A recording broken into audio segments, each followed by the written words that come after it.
پطرس کے پاس کیسا مکاشفہ آیا؟ یسوع نے کہا تو مجھے کیا کہتا ہے؟ پطرس نے کیا کہا؟ بولے کیا کہا؟ تو زندہ خدا کا بیٹا مسیح ہے۔ ہیلیلویا! یہ ہے مسیح کا مکاشفہ جو پطرس کے دل کے اندر آیا۔ اور آپ سب جانتے ہیں کہ بے ایمان والے تو یہ مانتے ہی نہیں ہے کہ یسوع مسیح خدا کا کیا ہے جی، وہ کہتے ہیں کہ باپ یعنی خدا کوئی بیٹا جن نہیں سکتا۔ تو یعنی کہ یہ کون ہو گئے جی؟ کون سے ایمان والے ہو گئے؟ بولیں جی، زور سے بولیں، ڈرے نا۔ بے ایمان، بے ایمانوں کے ساتھ نہ ہموار جوے میں نہ چھتو۔ اچھا، کہاں سے ہمیں پتہ لگتا ہے کہ یہ کانٹیکس کے اندر جو ہے وہ شادی ہی کی بات کی جا رہی ہے؟ پولس رسول مسیحی شادی کے بارے میں اس کانٹیکس کے اندر بیان کر رہے ہیں۔ اگر آپ میرے ساتھ بائبل مقدس میں سے پرانے عہد نامہ میں سے استثنا کی کتاب نکالیں اور اس کا 7واں باب اور اس کی 3 اور 4 آیت ہم خداوند کے کلام میں سے پڑھیں تو ہمیں یہاں پر سمجھ آئے گی کہ کس کانٹیکس میں یہاں پر جو ہے یہ بات کی جا رہی ہے۔ سو میرے ساتھ استثنا کی کتاب اس کا 7واں باب اور اس کی 3 اور 4 آیت سے خداوند کے کلام میں سے پڑھیں گے۔ پرانے عہد نامہ میں سے استثنا اس کا 7واں باب اس کی 3 اور 4 آیت، کلام مقدس میں کیا لکھا ہے؟ تو ان سے بیاہ شادی بھی نہ کرنا۔ بولیں تو ان سے بیاہ شادی بھی، آگے لکھا ہے نہ ان کے بیٹوں کو اپنی بیٹیاں دینا، اور آگے کیا لکھا ہے؟ نہ اپنے بیٹوں کے لیے ان کی بیٹیاں۔ اچھا، ایک اور بات آگے بائبل نے کلیئر کی ہے، لکھا ہے کیونکہ وہ تیرے بیٹوں کو میری پیروی سے برگشتہ کر دیں گے تاکہ وہ اور معبودوں کی عبادت کریں، یوں خدا کا غضب تم پر بھڑکے گا اور وہ تجھ کو جلد ہلاک کر دے گا۔ تو یہاں پر کہ خداوند یہودیوں سے کلام ہے اور ہم کلام ہے اور بنی اسرائیل سے وہ کلام کر رہا ہے، اور خداوند یہ کہہ رہا ہے کہ جب تم ملک معاہدہ کے اندر پہنچو، جب تم اس ملک کنعان کے اندر پہنچو، جب تم پرومس لینڈ کے اوپر جاؤ تو ایسا کرنا کہ تو ان کو اپنی بیٹیاں نہ دینا اور نہ ہی ان کی بیٹیاں۔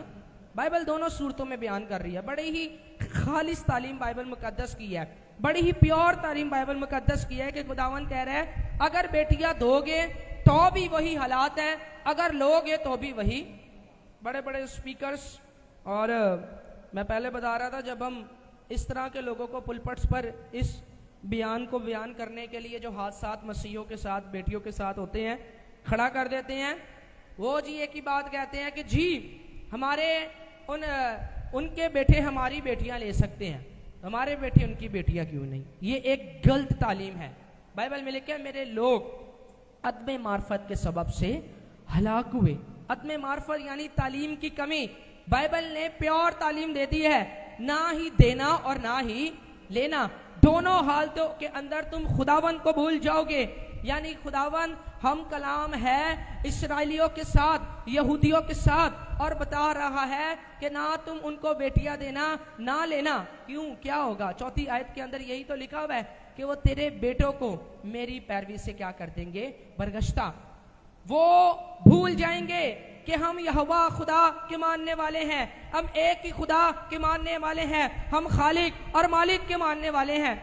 اور ایسا ہوگا کہ وہ بے ایمانوں کے ساتھ غلط جوے کے اندر بند کر اس کے بعد وہ اپنے زندہ خدا کو کیا کریں گے جی؟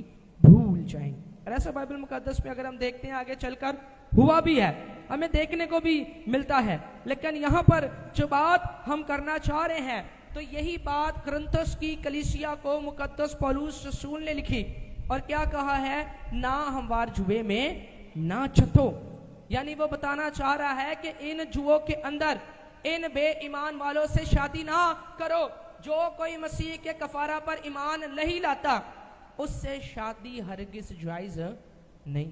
آج ہماری قوم کے لیے جو سب سے مشکل کی بات ہوتی ہے وہ یہی تو ہوتی ہے، اور کون سی ہوتی ہے کہ جب ہماری تعلیم کی کمی کی وجہ سے ہماری بہنیں بیٹیاں اس طرف چلے جاتی ہیں۔ پہلے تو وہ بڑا کہتے ہیں جی آپ چرچ کرنا اپنا، کوئی بات نہیں، ہم آپ کو کچھ نہیں کہیں گے، آپ اپنے دین میں رہنا، کچھ نہیں کہیں گے۔ بھائی جو خود بے ایمان ہے، جو خود مسیح کے اوپر ایمان نہیں لے کر آ پا رہا،